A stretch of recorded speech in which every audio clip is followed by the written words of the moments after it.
Hi guys, welcome back to my YouTube channel. I wanted to let you guys know about what we did in Istanbul for, I think it was 5 days and 4 nights. So I said I would upload like a little YouTube just to give you tips and like hints of what we did and what was good and maybe not so good. I went with one of the girls and like we had an absolute ball. I'll upload a little video here and you can see like I'll share what this is in a minute. But it was just hilarious. So we flew on Thursday and we flew from Dublin. We got the air coach from Cork up, which is painful and like 3.5 hours. Normally I don't mind the air coach, to be fair, but like the flight I think was 4.5 hours. So just going from Cork up to Dublin for like 3.5 hours and then being in the airport for like 2 hours and then being on the flight for like 4.5, I was like, I actually think I had motion sickness. When I was coming home, I was just absolutely allergic. In terms of like cost for flights, accommodation, because obviously I would want to know like how much that all cost. Our flights were €300. So we went Thursday to Monday, 5 days really and 4 nights. And we got the flights for 300. The accommodation was the Byzantium Hotel. Like, if you're a group of girls going for a bit of crack, like, you know, the room was huge. There was like a double bed and a single bed in one room, like just loads of space for like your suitcases and stuff. Just don't stay in the basement. Like, tell them do not stay in the basement because you'll be awake all morning with like people having their breakfast. The hotel, including the transfer from the airport to the hotel, was 220. So super reasonable. And like when we got picked up from the airport, we got picked up in like this. So like it was amazing. He had like a TV that came up and everything. It was just unreal. And we worked in for the transfer. So the hotel and the transfer was like 220. So that was like €520 for flights and accommodation, 5 days, 4 nights. In terms of spending, I would say you could honestly, like 100 a day is plenty. Like if you're booking stuff, obviously that's going to be more expensive, like tours and stuff. So the first day we spent 120 on the food tour, and then that night it was like 35 for the boat, including the dinner. The drink wasn't included, the alcohol wasn't included, but like your sodas and stuff would be. Just generally, like you can get breakfast for like €4. So you can really find good deals. €100 would definitely do you, even for like a few glasses of wine and dinner. But obviously if you want to splash out and spend a little more, then you're going to spend a little bit more. A taxi is really cheap as well. But like, let me tell you about the taxis in a second. But anyway, let's get to the good stuff. So we got there on the Thursday. So like on the Friday we were going adventuring. So one of the girls booked and got a recommendation from one of her friends, and she booked like this food tour. If anybody knows me, I absolutely love food. And I was kind of wondering, like, what is Turkish food? Like, is it just kebabs? Like when I'm like drunk at 2 o'clock in the morning and come home, like that's what I'd be thinking. So we booked this tour with this place called the Culinary Backstreets. So I have like a little book here that you get. If I would recommend anything to be done in Istanbul, like this is it. We met our guide at like 9 o'clock in the morning and he stayed with us until 3 p.m. So about 3:30, and there was like 6 of us on the tour. Like, Istanbul is on like 2 continents. So you actually do 2 continents on the tour, which is like mad when you think about it. And like, it just was brilliant. It was just so good. The guide took us to, I would say, like, God, I actually don't even know. I'd say between 10 and 15 places, and like just little bits on the way. And you're always kind of like this is divine. Will I eat more or we keep on going? So we like, it's like walking. So you walk and eat.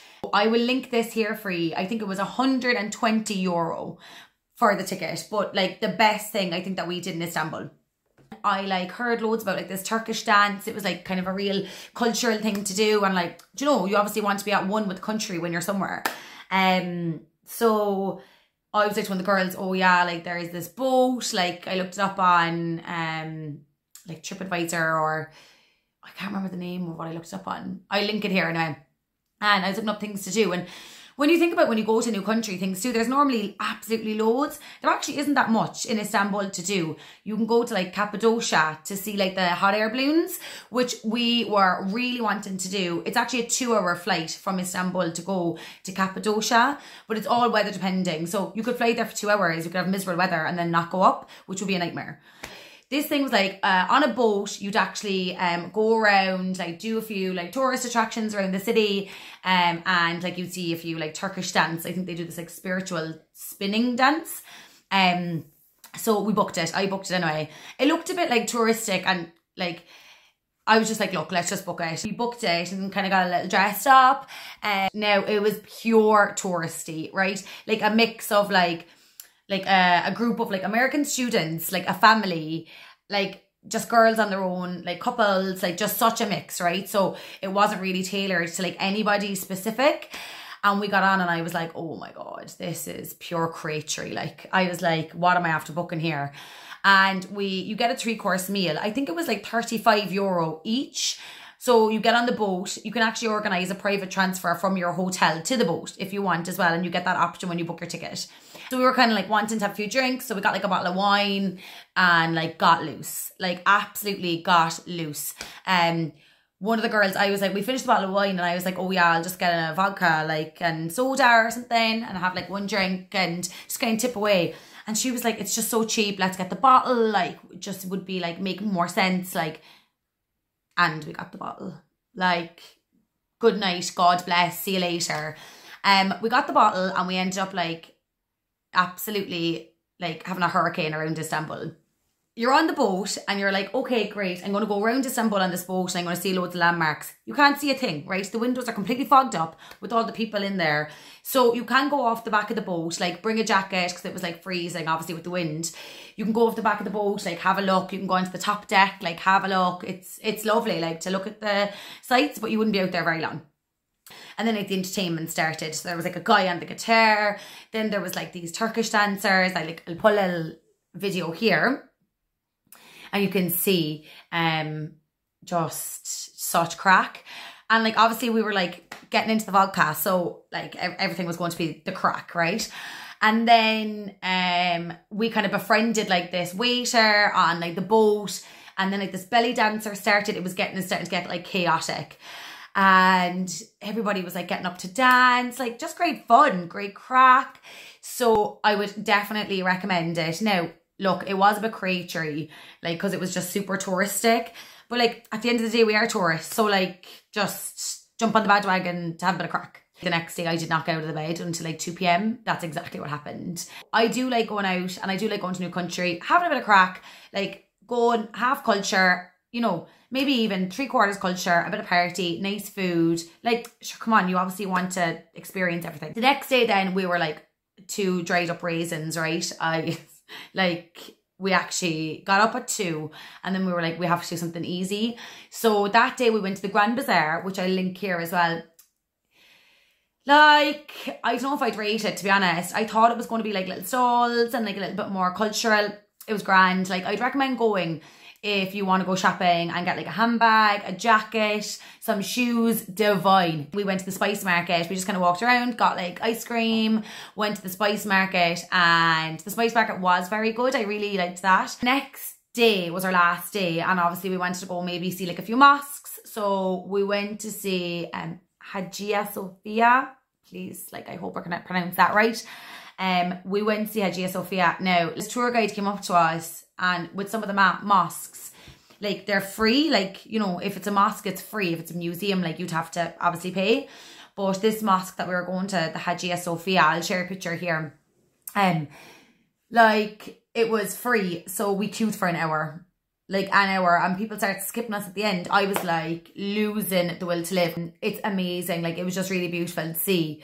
And then after that, we just kind of walked around, like did a little bit of shopping, and then we went to the man. I'm not sure if any of you have been to the Turkish baths, lads, but let me tell you, it's an experience, right? I went with one of my friends. to the Turkish baths, like, I would say, before COVID. I was in Marrakesh and we signed up for this, like, Turkish bath. Thought, like, oh, I'm going to be coming out like a baby, a dolphin. You're naked for the entire thing, right? Like, naked, not a scratch on you. And you're kind of in, like, this, like, sauna steam room thing. So you stay in there for a while. So she was kind of, like, just kind of prepping my body, like, maybe massaging me a little. And then what they do then after, she kind of lathers you up in soap, and literally, like, she brushed me with, like, a brush that you use for a horse, right? 4 years ago when I got this done, lads, I was full on sunburned, right? I thought the skin was going to fall off me. Like, I'd say it probably was coming off me now, right? Lying on, like, kind of like a sauna tiled thing. So, like, I was slipping and sliding all over the place. Now, my friend was next to me. We were both in the same room, standing there naked. Then after, I was kind of like, you know, a little bit like vulnerable, I suppose. And I was kind of standing there like, oh, Jesus. And then she just got a bucket and threw it over me. Like, absolutely drowned me in the bucket to wash me. And then ended up leaving me in the room for like 20 minutes. I remember I was like nearly starting to hyperventilate. I turned the bucket upside down and I was trying to look out the window to see where she was. Definitely hilarious. It was an experience. We booked this one and we had heard through the grapevine that this is a little bit more touristic. So to give you the context of the situation, the women and the men are separate. So you're not standing there looking at a load of naked men. Like, you're just with the women. So we went into this one, more touristic, just beautiful. I'll share a photo here of like the kind of greenery and things like that when we walked in. And like, it was the last day of holidays and we were like, we had done like 20,000 steps every day. So, you know, we were like bait, wanting like a bit of relaxation, pampering. So we booked this place. I think it was like €140. Now, we did go for like the premium package. So with the premium package, you got the hammam, which was like basically the nakedness in with other people, and in the sauna or the steam room for like 15 minutes, opening your pores. Then you're scrubbed down with like an exfoliating glove. I was like baiting fake tan, and like your one's glove was like orange after touching me. I was like, oh God. Nice. They wash your hair, like you're just naked and they're washing your hair. They actually massage you while you have all the bubbles on, and they have this really cool like technique and they massage you. It's divine. So you finish that and you get like a few treats. You get like Turkish delight, a bit of tea, like just, you know, like you wouldn't like a spa or something. And then we went upstairs and got like a 45-minute massage. And we went down, got a few more treats and got a face mask. So that was like €140. Yeah. So I link as well where we went for it. This place as well do couples. So if you're there with your boyfriend, you can actually book in and they'll do like you and your boyfriend together in another area. So you wouldn't be like with the women or the men, you'd be like the couple together. Because I know like some people probably obviously want to go with their partner, like I was with one of the girls. I got some unreal bits, and I'll do another YouTube because this one's like 20 minutes. So if people are still listening, like fair play. I'll do another YouTube on like the little things that I got. I got like a divine pair of shoes. Lads, wait till you see them. I got some nice bits in Zara. I got a pair of shoes, like, yeah. So I nearly go back again. Like, I'm trying to convince my boyfriend to get a hair transplant. So if they're going back getting the hair transplant, I'm going back with a little bit of money and doing loads of shopping in terms of like handbags, shoes, jackets, like, it's the place to be. I was so surprised. I didn't think it was all for shopping. If there was any top tip that I'd recommend doing, I would say this tour. So Istanbul Eats, the culinary back streets is what it's called. And they actually do tours in like loads of cities, like Lisbon, all this. So I would definitely recommend doing this. I will link it here and I'll link the Instagram as well. I would definitely do the boat tour. We went on a boat called the Mega Lufer. As I said, again, like just with a crack, like, you know, a little bit of champagne, wine, a bit of crack on it. And I would recommend going to the bazaar if you want to go shopping as well. And like just walking around. And last top tip is some of the taxis over there completely take the piss. So you get in the taxi and they chance their arm. Generally, you go about 10 minutes and it's about 100 lira, I think. About 10 minutes, 100 lira, which equals about €4. So when we were going in, some of the taxis, they'd be like, oh, 200. And we were like, no, like you took us like 4 minutes. No. And then they were like, okay, haha, 100. And I was like, chancers here. So definitely be wary. I would recommend getting the tram. We didn't get the tram because taxis were kind of reasonable. and like we were lazy, just being honest. So if you're going to get taxis, be wary that they don't scam you. And sometimes when we tapped our card on machines, they would say, oh, it didn't go through when it did, all right? Because you'll have no data if you go there, unless like you turn on your roaming and stuff, which may cost you a fortune. So just be aware. Yeah, thank you guys for listening, and I will be uploading the YouTube with all the nice clothes that I got from Istanbul. So tune in if you want to see that. Bye.